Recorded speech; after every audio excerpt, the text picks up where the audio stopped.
The sting of the slap was still burning on my cheek as my brother snarled, "That $100,000 check belongs to me, and you're going to sign it over right now." He thought his physical intimidation and years of being the family bully would force me into submission, leaving me broken on the floor while he walked away with the inheritance our grandfather explicitly left to me. But as he stood there with a smug grin, believing he had completely won, his phone buzzed violently in his pocket. It was a call from the family attorney, and the smile instantly evaporated from my brother's face. Grandpa hadn't just given me a check. He had left a hidden recording and a legal trap that my brother had just walked right into. Follow my story until the end, and comment the city you're watching from so I can see how far my voice has reached. Because what happened next completely destroyed his life, and he never saw it coming. My name is Amber, and at 26 years old, I've realized that the people who share your blood can often be your greatest enemies.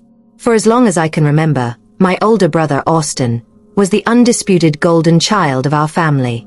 He was a reckless, entitled gambling addict who constantly drained our parents' savings. Yet they always swept his messes under the rug and praised his toxic behavior. I, on the other hand, worked a demanding job to support myself, choosing a life of humility, integrity, and hard work. The only person who truly saw through the family dynamic was my grandfather. Grandpa was a self-made man who valued character over entitlement, and during his final months, I was the one who sat by his hospital bed every single night while Austin was out squandering money. Shortly before he passed away, Grandpa called me close, looked directly into my eyes, and handed me a sealed manila envelope. Inside was a personal check made out to me for exactly $100,000, intended to jumpstart my future. "Use this wisely, Amber," he whispered weakly. "You earned this, and you deserve a life free from their greed." When the rest of the family found out about the private gift, a quiet but intense fury erupted within the household. Austin looked at me with pure, unadulterated hatred, completely convinced that my grandfather's hard-earned money belonged to him by birthright. I knew they were angry, but I severely underestimated just how dangerous my brother's greed could truly be. The funeral had barely been over for 2 days when Austin cornered me alone inside my apartment. I opened the door expecting a conversation about Grandpa's remaining estate, but he aggressively barged past me, slamming the door shut behind him. His eyes were bloodshot, his face twisted in a manic, desperate rage that told me he had likely accumulated a massive new wave of gambling debts. "Give me the $100,000 check, Amber," he snarled, stepping directly into my personal space. "Grandpa was losing his mind at the end, and you manipulated him into giving you my birthright. Hand it over right now, or things are going to get incredibly ugly for you." I took a step back, my heart hammering against my ribs, but I forced myself to maintain a completely firm, unyielding posture. "I am not giving you a single penny, Austin," I replied, my voice steady despite the terror rising in my chest. "Grandpa gave that money to me because he knew you would just throw it away." Before I could even process his movement, Austin completely lost his temper. He flew into a blind rage and slapped me violently across the face. The sheer force of the blow sent a searing, burning sting across my cheek and knocked me completely off balance, sending me crashing onto the hard living room floor. As I lay there dazed, clutching my bruised face, Austin spotted the check sitting on my kitchen counter. He snatched it up, gave me one last disgusted glare, and stormed out, completely confident he had won. As I sat on the hard floor, listening to the echo of my apartment door slamming shut, the intense burning on my cheek was quickly replaced by a cold, calculating resolve. Austin thought his physical intimidation had broken me, but he had just made the biggest mistake of his entire life. He was so consumed by his own desperate greed that he hadn't bothered to look around the room. Just 3 weeks ago, after noticing some items misplaced in my apartment, I had installed a high-definition smart home security camera disguised as a sleek digital clock on my living room bookshelf. With trembling fingers, I pulled out my phone and opened the security app. My breath hitched as I hit play. The footage was absolutely flawless. It captured the entire terrifying encounter in crystal-clear quality. Austin's aggressive entry, his explicit verbal extortion, the violent force of the slap that knocked me to the ground, and the literal theft of the $100,000 check from my counter. It was irrefutable, damning evidence that no expensive lawyer could ever twist. Without a moment's hesitation, I securely uploaded the raw footage to a private cloud server and immediately called the police to report the felony assault and robbery. But I wasn't done yet. While waiting for the authorities to dispatch an officer to my building, I dialed Mr. Vance, my grandfather's lifelong personal estate attorney and most trusted confidant. When I frantically explained what Austin had just done, Mr. Vance didn't sound panicked at all. Instead, a strange, grim calmness overtook his voice. "Amber, take a deep breath," he said quietly. "Your grandfather anticipated exactly this. There is a hidden clause in his final will that you need to hear right now."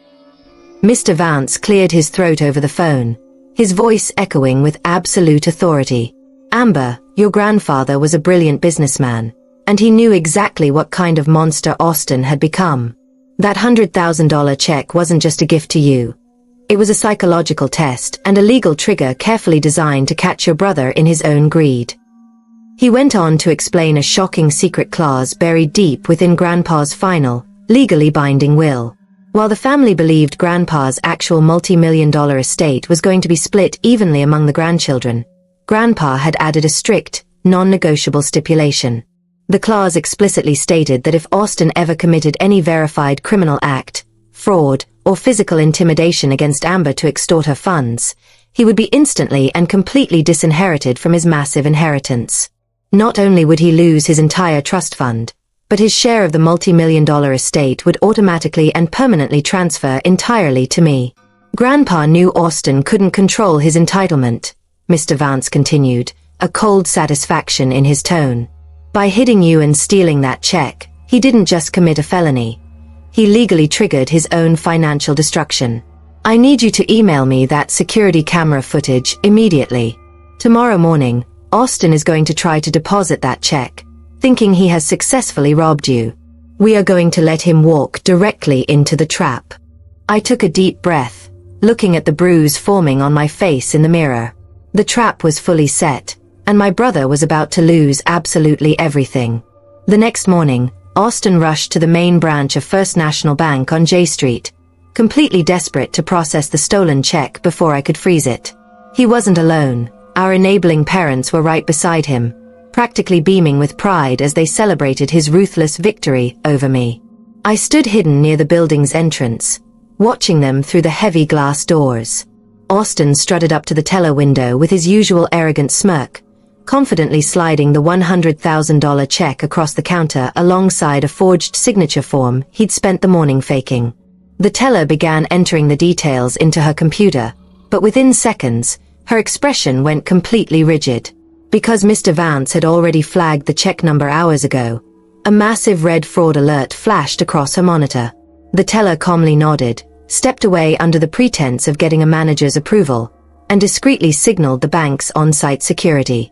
Austin tapped his fingers impatiently on the marble counter, completely oblivious to the fact that his world was about to collapse. Just as he turned to brag to our mother about how easy it was to outsmart me, the bank manager stepped out of the back room and locked down the entire terminal transaction. The heavy security doors automatically clicked shut. I pushed through the front entrance, walking into the lobby shoulder to shoulder with Mr. Vance and 3 uniformed police officers. Austin's smirk instantly evaporated as he turned around and caught me staring directly at him, completely red-handed. Austin immediately lost his mind, his face twisting in a manic panic as the 3 uniformed police officers stepped forward to surround him. "What is the meaning of this?" he screamed, his voice echoing loudly across the crowded bank lobby. He pointed a shaking finger directly at my face, turning to our mother for protection. "She's lying. Amber gave me that check voluntarily to pay off a family debt, and now she's trying to frame me because she's jealous." Our parents stepped in, aggressively shouting at the officers, demanding they leave their golden child alone. But Mr. Vance simply stepped forward and politely asked the bank manager to plug a flash drive into the main lobby monitor. In an instant, the crystal-clear security camera footage from my living room began playing for everyone to see. The entire bank watched in absolute silence as Austin violently barged into my home, extorted me, and slammed his hand across my face, knocking me to the hard floor before stealing the check. Our mother gasped, dropping her designer purse as the irrefutable evidence exposed her precious son as a violent criminal. The officers didn't waste another second.